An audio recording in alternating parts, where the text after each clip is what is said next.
हरे कृष्णा बच्चों, कैसे हैं आप। आशा करते हैं अच्छे होंगे और खूब मन से पढ़ रहे होंगे।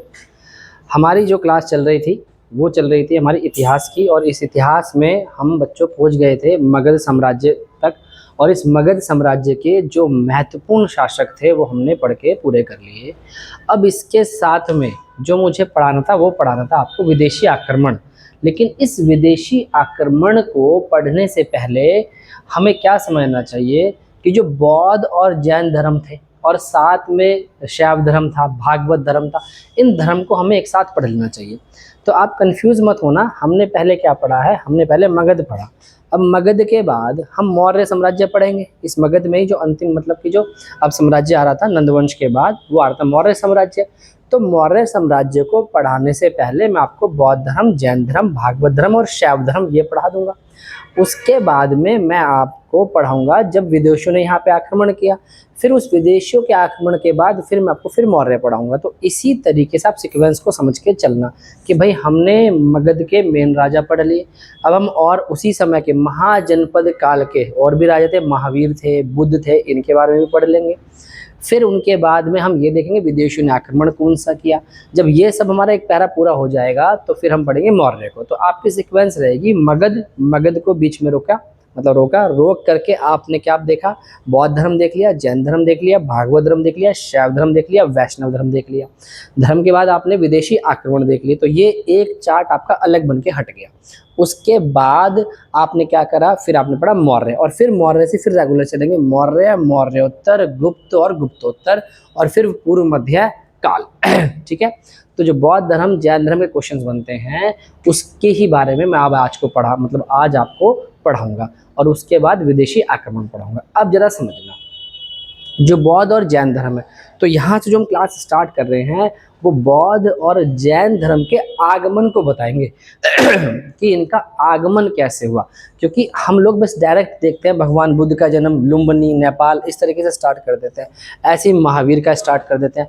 हमें पता होना चाहिए कि आखिरकार ये दोनों धर्म आए कैसे। तो आज की जो क्लास है वो इसी पे है कि ये दोनों धर्म आए कैसे। तो समझते हैं इन दोनों धर्मों को, बौद्ध और जैन धर्म, इनका आगमन कैसे हुआ। अब आपको ये पता है कि उत्तर वैदिक काल में हमने 4 वर्णों के बारे में पढ़ा था। एक था आपका ब्राह्मण, एक था क्षत्रिय, एक था वैश्य और एक था शूद्र। ये 4 हमारे क्या थे, उत्तर वैदिक काल में वर्ण थे। और इन्हीं चारों जो वर्ण थे, इन्हीं चारों वर्ण के अनुसार समाज बटा हुआ था चारों वर्ण में, ब्राह्मण में, क्षत्रिय में, शूद्र में और वैश्य में। जो ऊपर के 2 ब्राह्मण, जो ऊपर के 2 वर्ण थे वो उच्च वर्ण थे, और जो नीचे के 2 वर्ण थे वो निम्न वर्ण थे। यानी कि एक तरीके से आप ऐसे मानो कि ब्राह्मण और क्षत्रियों के पास ज़्यादा पावर थी, वैश्यों के पास कम, कुछ भी नहीं, मतलब कम था, बहुत कम, और शूद्रों के पास तो कुछ भी नहीं था। ब्राह्मण का काम था पूजा पाठ कराने का, यज्ञ आदि कराने का, करों के बारे में बात करने का, लोगों को उनके पापों से मुक्ति कराने का, बहुत सारे कार्य ब्राह्मण ने जो भी ऊंचे कार्य थे वो ब्राह्मण ने अपने पास रखे हुए थे। समझते चलना कि इस तरीके से इमेज बनाओ कि पहले का जमाना था ब्राह्मण, और ब्राह्मणों ने सारे बड़े कार्य अपने पास रख लिए। जो क्षत्रिय थे, इन क्षत्रियों ने क्या काम करा, क्षत्रियों ने काम करा कि ये लड़ने का काम करते थे। बाकी जो वैश्यों से टैक्स आता था ये उस टैक्स पे अपना जीवन व्यतीत करते थे, और जो वैश्य थे वो व्यापार काम करते थे, शिल्पकार थे, है ना, जैसे कॉटन उगा लेना है, खेती कर लेनी है, ये काम वैश्यों का रहता था। काम करने का मतलब जो आज का काम, जो मार्केट के लोग हैं, जो व्यापारी लोग हैं, उन्हीं को तब वैश्य लोग कहते थे। तो वैश्यों का काम हो गया। और शूद्रों को जो काम हो गया, शूद्र जो बिल्कुल निम्न लेवल के थे, उनका काम था जो ऊपर के 3 वर्ण से इनकी सेवा करना। तो इस तरीके से 4 वर्ण विभाजित हुए। ब्राह्मण का काम सबसे ऊंचे वर्ग का होता था, क्षत्रिय का काम लड़ने का होता था, वैश्य का काम व्यापारी वर्ग का होता था, और शूद्र का काम होता था इन 3 वर्णों की सेवा करना। अब समझो इस तरीके से जो वर्ण व्यवस्था थी, और ये वर्ण व्यवस्था जन्म आधारित हो गई थी धीरे धीरे। पहले थी कर्म आधारित, बाद में हो गई थी जन्म आधारित। जन्म आधारित का मतलब है कि जिसने जिस कुल में जन्म लिया है वो उसी कुल का हो गया। ठीक है। अब क्या हुआ, जब समाज में ये वर्ण व्यवस्था है तो समझना ध्यान से, आज भी आप देखो कि जहाँ पर ऊंच नीच भेदभाव वाली बातें आती हैं वो समाज में आती हैं, और जिन लोगों के साथ हम भेदभाव करते हैं वो लोग हमें अच्छा नहीं मानते हैं, वो लोग अपनी कैटेगरी बनाना शुरू कर लेते हैं, या उन लोगों को जो सपोर्ट करता है वो लोग उनको मानना शुरू कर देते हैं। जैसे कि अगर आज मानो कोई ऊंचा व्यक्ति है और मैं निम्न वर्ण का व्यक्ति हूँ और मुझसे कोई अच्छे से बात नहीं करता, तो मुझे वो व्यक्ति अच्छा नहीं लगेगा और मुझे ऐसा लगेगा यार ये तो बेकार आदमी है, समझना ध्यान से। और फिर मुझे अगर कोई तीसरा आदमी सपोर्ट करता है तो मुझे लगेगा यार तीसरा आदमी तो बहुत है, तो मुझे उसके विचार अच्छे लगने लगेंगे। मुझे जो ब्राह्मण के विचार है वो अच्छे नहीं लगेंगे, जो क्षत्रिय के हैं वो अच्छे नहीं लगेंगे, जो वैश्य के वो अच्छे नहीं लगेंगे, मुझे उसके विचार अच्छे लगेंगे। वो जो तीसरा आदमी आके मुझसे बता रहा है कि भाई जीवन ऐसे जीना है, आप मैं हम दोनों भाई हैं, तो मुझे वो अच्छा लगेगा। तो इसी तरीके से ये जो समाज वर्णों में विभाजित था, तो इस वर्णों में विभाजित समाज में कहीं ना कहीं तनाव उत्पन्न होने शुरू हो गए धीरे धीरे धीरे धीरे। तो जो ये तनाव उत्पन्न होने शुरू हुए, इन तनावों को कम करने के लिए ही क्षत्रिय कुल में जन्मे थे बुद्ध और उसी में जन्मे थे जैन।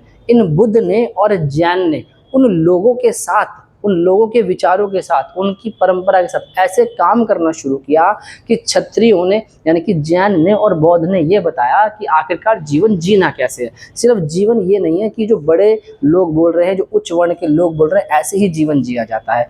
जीवन की मूल धारणा बतानी शुरू करी, यानी कि ये जो समाज वर्णों में विभाजित था, इस वर्णों में विभाजित समाज के अंदर जो तनाव उत्पन्न हो रहा था कि भाई हमें बिल्कुल निम्न समझ रखा है, वैसे जो थे हमें भी छोटा समझ रखा है, और ये क्षत्रिय और ब्राह्मण जो है अपनी अपनी ही चलाते हैं। क्षत्रियों को लगता था ब्राह्मण ठीक नहीं कर रहे हैं कुछ, ब्राह्मणों को लगता था क्षत्रिय ठीक नहीं कर रहे हैं कुछ। तो ये जो इनके बीच में जो फूट पड़ रही थी, जो तनाव आ रहा था, उससे क्या हो रहा था कि उससे देश की जो समृद्धि थी, यानी उस समय का जो हमारा क्षेत्र था उसका विकास ठीक से नहीं हो पाता। एक युद्ध जैसी स्थिति बन रहती थी, लड़ाई झगड़े बने रहते थे, तो लोग बागों के विचार एक दूसरे से मिल नहीं पा रहे थे, भाईचारा बढ़ नहीं पा रहा था। तो इस स्थिति के अंदर ही जन्म हुआ बुद्ध का और जैन का। और जब उनका जन्म हुआ, उन्होंने इस स्थिति को भांपा, समझा, तो उन्होंने इसी विचार को कि लोगों के अंदर भाईचारे का विचार होना चाहिए, भाईचारे की भावना होनी चाहिए, हिंसा नहीं होनी चाहिए, उन्होंने इसी पे काम करना शुरू किया और आगे जाके दो धर्म की स्थापना करी जो महत्वपूर्ण थे, बौद्ध और जैन। तो ऐसे जन्म हुआ बौद्ध और जैन का, क्योंकि जो पहली वर्ण व्यवस्था थी उसमें बहुत सारी चीज़ें गलत दिखाई देती थी, असमानता दिखाई देती थी, सम्मान दिखाई नहीं देता था। इसलिए बौद्ध और जैन आए और उन्होंने सब में समानता स्थापित करने, भाईचारे की बात करने की बात सोची। 1 मिनट होल्ड करेंगे बच्चों।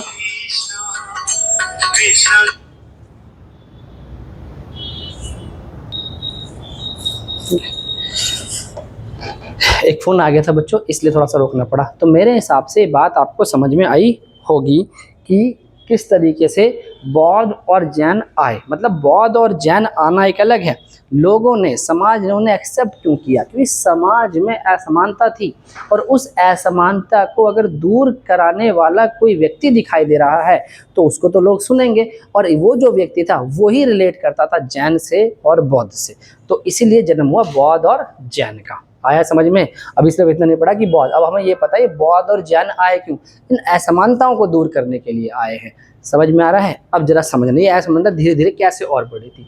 6वीं-5वीं ईसा पूर्व के मध्य गंगा के मैदान में, जो मध्य गंगा का मैदान है ना, मध्य गंगा के मैदान में कई धार्मिक संप्रदाय, और मैंने बताया था मध्य गंगा का मैदान आपको प्रयागराज से लेकर के भागलपुर तक का जो इलाका था, यानी बिहार तक का जो इलाका था, यानी ऊपरी गंगा का मैदान और उसके बाद भागलपुर तक का इलाका जो था ये मध्य मैदान कहलाता था। और फिर निम्न दोआब, ऊपरी दोआब और मध्य दोआब, ये मैंने सारे बताए थे आप लोगों को, ठीक है। तो जो मध्य गंगा का मैदान था, इस दोआब वाले क्षेत्र में, जो यहाँ पे दोआब वाला क्षेत्र था, यहीं पे आपने देखा था मगध उभरा था, चंपा के आसपास वाला अंग, चंपा, मगध, है ना, ये सारे इलाके यहीं पे उभरे थे, जो मध्य गंगा का मैदान था। तो उसी की वो बात बता रहा है कि 6वीं और 5वीं ईसा पूर्व मध्य गंगा के मैदान में कई धार्मिक संप्रदाय का उदय हुआ, बहुत सारे धार्मिक संप्रदाय का उदय हुआ 5वीं 6वीं ईसा पूर्व के आसपास। इनमें लगभग 62 धार्मिक संप्रदाय थे बच्चों, 62 धार्मिक संप्रदाय, जिनमें से जो 2 मुख्य संप्रदाय थे, धार्मिक संप्रदाय, वो थे बौद्ध और जैन। जानकारी मिलती है जिनमें जैन और बौद्ध महत्वपूर्ण थे। उत्तर वैदिक समाज 4 वर्णों में विभाजित था, जो मैंने अभी बताया, ब्राह्मण, क्षत्रिय, वैश्य और शूद्र में। ब्राह्मण व क्षत्रिय वर्णों ने बाकी दो वर्णों को किनारा करते हुए अपने को श्रेष्ठ बताया। ब्राह्मण और क्षत्रिय ने बाकी जो दो वर्ण थे उनका किनारा करा और अपने आप को श्रेष्ठ बताना शुरू करा। यही मैंने बताया, तो असमानता बढ़नी शुरू हो गई। ब्राह्मण का कार्य पूजा, शिक्षा देना आदि था। शिक्षा देना, कर पे बात करना, लोगों को जो उनकी प्रॉब्लम होती थी, समस्या होती थी, उनसे मुक्त करना, ये सारे काम ब्राह्मण के थे। तो ब्राह्मण का काम ये था। समाज में इन्हें उचित स्थान प्राप्त था और ब्राह्मणों को समाज में बहुत बड़ा उचित स्थान प्राप्त था। क्षत्रियों का कार्य शासन करना व लड़ने का था और क्षत्रिय किसानों द्वारा दिए गए कर पर आश्रित थे और ये किसान वही थे वैश्य वर्ग के। तो जो क्षत्रिय आश्रित थे वो किस पे थे? कर पे आश्रित थे और इनका काम था शासन करने का और लड़ने का, ये क्षत्रिय का काम था। फिर वैश्य और कृषि व्यापार में लगे। जो वैश्य थे, वैश्य कृषि और व्यापार में, ये वैश्य और नहीं है, बस ये वैश्य कृषि व्यापार में लगे थे। तो शूद्र तीनों उच्च वर्णों की सेवा करते। तो जो शूद्र थे वो जो ऊंचे के तीन वर्ण थे इन सबकी वो सेवा करते थे। तो देखो ध्यान से, ब्राह्मण हो गया, क्षत्रिय हो गया, शूद्र हो गया और वैश्य हो गया और शूद्र हो गया। तो ब्राह्मण और क्षत्रिय उच्च वर्ण हो गए और क्षत्रिय और शूद्र के इनको मतलब नीचे की तरफ रखा और शूद्रों को तो बिल्कुल नीचे रख दिया। तो असमानता बढ़ेगी नहीं, क्षत्रिय की ब्राह्मण से बढ़ेगी तो वैश्य की क्षत्रिय ब्राह्मण शूद्रों से बढ़ेगी और शूद्रों की तीनों के साथ बढ़ेगी। तो असमानता व्याप्त होनी शुरू हो गई होगी उस जमाने में। अब वर्ण विभाजित समाज में तनाव पैदा होना शुरू हो गया। अब ये जो वर्णों में विभाजित समाज था इसमें तनाव पैदा होना शुरू हो गया। अच्छा, इस क्लास को ना ज़्यादा लिखेंगे नहीं आप लोग, इसको समझेंगे और इसके दो तीन तीन पॉइंट ही लिखेंगे, ठीक है। तो वर्ण विभाजित समाज में तनाव पैदा होना शुरू हो गया। क्षत्रियों ने ब्राह्मण को विरुद्ध प्रतिक्रिया व्यक्त की और नए धर्मों की स्थापना के बारे में बताया। अब जरा समझो, जो क्षत्रिय थे उन्होंने ब्राह्मण के जो बातें थी, जो ब्राह्मण का धर्म था उसके विरुद्ध प्रतिक्रिया करनी शुरू करी। उन्होंने कहा भाई तुम जो चीज़ें बताते हो कि कर्मकांड ऐसे करना है, यज्ञ करना है, हवन करना है तो बारिश हो जाएगी, इस तरीके से आप पूजा करवाएंगे, इतने पैसे लेंगे तो मुक्ति मिल जाएगी, है ना। आपने बता रखा ये शूद्र है, ये मंदिर में नहीं आ सकता, ये वैश्य है, ये वाला काम नहीं कर सकता, इस तरीके से आप तो गलत चीज़ बता रहे हैं, आप तो गलत चीज़ बता रहे हैं। तो इस पे आपका अधिकार नहीं है। भगवान पे तो सभी का अधिकार होना चाहिए, है ना। हिंसा तो किसी के बीच में होनी ही नहीं चाहिए और आप जो चीज़ बताते हो इससे तो हिंसा बढ़ेगी समाज में। तो क्षत्रियों का इनके खिलाफ क्या स्टार्ट हुआ? इनके विरुद्ध एक प्रतिक्रिया स्टार्ट हो गई। और आप देखें ध्यान से, क्षत्रिय कुल में ही तो जन्मे हैं बुद्ध और क्षत्रिय कुल से जन्मे हैं कौन? जैन। तो ये दोनों क्षत्रिय कुल से जन्मे हैं, ठीक है। तो इसीलिए क्षत्रियों का विवाद रहा ब्राह्मणों के साथ और क्षत्रियों का दैट मीन क्षत्रियों में बौद्ध और जैन का विवाद रहा ब्राह्मणों के साथ। और इसी क्षत्रिय कुल के जो दो महाराजा निकल कर आए, बौद्ध और जैन, है ना, तो उन्हीं ने परंपरा चेंज करी और असमानताओं को दूर करने का प्रयास किया। वही वाली बात है कि क्षत्रियों ने ब्राह्मणों के विरुद्ध प्रतिक्रिया व्यक्त की और नए धर्मों के स्थापना की बात कही। तब नए धर्मों में निकल कर आए बौद्ध धर्म और जैन धर्म। आगे देखो, इसी क्षत्रिय कुल के दो राजा हुए जिनमें वर्धमान महावीर थे और जैन धर्म में की नींव रखी थी। तो गौतम बुद्ध ने बौद्ध धर्म की स्थापना की। इन्हीं क्षत्रिय कुल में आए वर्धमान महावीर और गौतम बुद्ध, जिन्होंने बौद्ध धर्म की नींव रखी और इन्होंने जैन धर्म की नींव रखी। इसी के साथ में दोनों ने ही ब्राह्मण के वर्चस्व को चुनौती दी और जब दोनों आए तो ब्राह्मणों को चुनौती दी। देखा जाए तो उत्तर पूर्व भारत में इन धर्मों के उदय का असली कारण एक नई कृषि अर्थव्यवस्था भी रही है। यानी कि ये जो नए धर्म आए, ये नए धर्म आए तो नए धर्म के आने के पीछे कारण बताया ब्राह्मण। लेकिन देखा जाए तो ढंग से अगर देखें तो ये बताते हैं कि जो उत्तर पूर्वी भारत रहा इसमें कृषि अर्थव्यवस्था भी इन नए धर्मों को लाने का एक कारण रही है। देखा जाए तो उत्तर पूर्वी भारत में, उत्तर पूर्वी भारत आपका यही वाला उत्तर प्रदेश का गोरखपुर वाला इलाका, बिहार वाला इलाका, जो बिहार का है ना, बिहार का भागलपुर वाला इलाका, ये उत्तर पूर्वी भारत का हिसाब किताब रहा। तो उत्तर पूर्वी भारत में कृषि बढ़ी। अब कृषि क्यों बढ़ी? क्योंकि बच्चों यहाँ पर जो बारिश होती है वो लगभग 100 सेंटीमीटर के आसपास बारिश होती है। अगर बारिश होगी तो घने जंगल होंगे। अगर घने जंगल थे तो इन घने जंगलों को काटने के लिए लोहे का आविष्कार हुआ था। याद करें, मैंने पढ़ाया था। तो लोहे का जब आविष्कार हुआ तो लोहे के आने से कृषि में क्रांति आई। जब कृषि में क्रांति आई तो पैदावार ज़्यादा हुई। जब पैदावार ज़्यादा हुई तो व्यापार ज़्यादा हुआ। व्यापार ज़्यादा हुआ तो वैश्यों की स्थिति बढ़नी शुरू हुई। वैश्यों की स्थिति बढ़नी शुरू हुई। जब वैश्यों की स्थिति बढ़ेगी तो कर ज़्यादा लेना शुरू होगा। जब कर की बात आएगी तो जो राजा लोग होंगे वो लड़ना ज़्यादा शुरू करेंगे, आपस में लड़ना शुरू करेंगे। जब आपस में लड़ेंगे तो क्षेत्र ज़्यादा बनने शुरू होंगे। अब इन क्षेत्र को संभाल के कैसे रखा जाएगा? तो ब्राह्मणों की स्थिति बढ़ेगी। तो ये भी कहा जाता है कि उत्तर पूर्वी भारत में कृषि के बढ़ने से नए धर्म का उत्थान हुआ। कि जब कृषि बढ़ी तो व्यापार बढ़ा, व्यापार बढ़ा तो टैक्स बढ़ा, टैक्स बढ़ा तो राजाओं के बीच में युद्ध की बात छिड़ी कि अगर इसे भी मैं अपने में कर लूँगा तो मुझे टैक्स ज़्यादा मिलेगा। और जब राजा लड़ेंगे तो उस लड़ाई में जीता कैसे जाएगा, तो हवन से या पूजा पाठ से, तो ब्राह्मण का वर्चस्व बढ़ेगा। तो इसका मतलब ये हुआ कि कृषि से भी समाज में असमानता दिखाई देनी शुरू हुई और उसी असमानता को दूर करने के लिए जन्म हुआ बौद्ध और जैन का। बाकी और भी चीज़ें हैं, और भी असमानता को और धर्म ने भी दूर करा है, लेकिन मैं यहाँ बौद्ध और जैन पढ़ा रहा हूँ तो बौद्ध और जैन के बारे में बता रहा हूँ। समझ में आ रही है बात। तो कृषि भी एक क्या रहा, इसका कारण रहा। कृषि समझ में आया ना, कृषि कैसे कारण रहा, क्योंकि यहाँ पे गोरखपुर वाले रीजन में 100 सेंटीमीटर के आसपास तक बारिश होती है, तो खूब घने जंगल थे। और मैंने आपसे बताया था कि पहले यहाँ पे बसावट नहीं थी, मगध के बसने से पहले उसके सिर्फ ऊपरी दोआब में ही लोग रहते थे। धीरे धीरे जब लोहे का आविष्कार हो गया और यहाँ जंगल काटने स्टार्ट हुए तो फिर यहाँ पर छोटी छोटी बस्तियाँ बसनी शुरू हुई। जब छोटी छोटी बस्तियाँ बसनी शुरू हुई तब जाके लोगों के कामकाज बढ़ने शुरू हुए, तो उस वजह से उनमें असमानताएं भी आनी शुरू हो गई। जैसे जैसे काम बढ़ेगा तो असमानता आएगी, असमानताएं भी आनी शुरू हो गई। तो कुल मिलाकर देखा जाए तो एक तो कारण बताया वर्ण व्यवस्था, समाज में असमानता का, और दूसरा कारण बता रहे हैं जो समाज में असमानता का कारण था वर्ण व्यवस्था, और उस वर्ण व्यवस्था में जो असमानता फैली थी उसे दूर करने के लिए दिखाया गया बौद्ध और जैन को। और दूसरा कारण बताया गया कि जो उत्तर पूर्व में कृषि बढ़ चुकी थी, उस कृषि से भी जो असमानता रही थी उसको दूर करने के लिए क्या बताया गया आपको, हमारा बौद्ध और जैन बताया गया। पूर्वी उत्तर प्रदेश और उत्तरी दक्षिण बिहार के क्षेत्रों सहित पूर्वोत्तर भारत में लगभग 100 सेंटीमीटर तक बारिश होती थी, इसलिए यहाँ पे क्या होती थी, कृषि अर्थव्यवस्था अच्छी थी, उसका विस्तार हुआ था, बारिश अच्छी होती थी। समझ में आया। नेक्स्ट, मध्य गंगा के मैदान में 6ठी शताब्दी ईसा पूर्व के अंत में बड़े पैमाने पर बस्तियां बसनी शुरू हुई। मध्य गंगा के मैदान में 6ठी शताब्दी ईसा पूर्व के अंत में बड़े पैमाने पर बस्तियां बसनी शुरू हुई। और इन बस्तियों में कौन कौन थे, 500 ईसा पूर्व के आसपास 30 पूर्वी भारत में बड़ी संख्या में शहरों का उदय हुआ। 500 ईसा पूर्व के आसपास, ये इधर इसने कुछ मिस्टेक लिखी है, आसपास, ये उत्तर पूर्वी भारत है बच्चों, ये 30 नहीं है, ये उत्तर पूर्वी भारत है।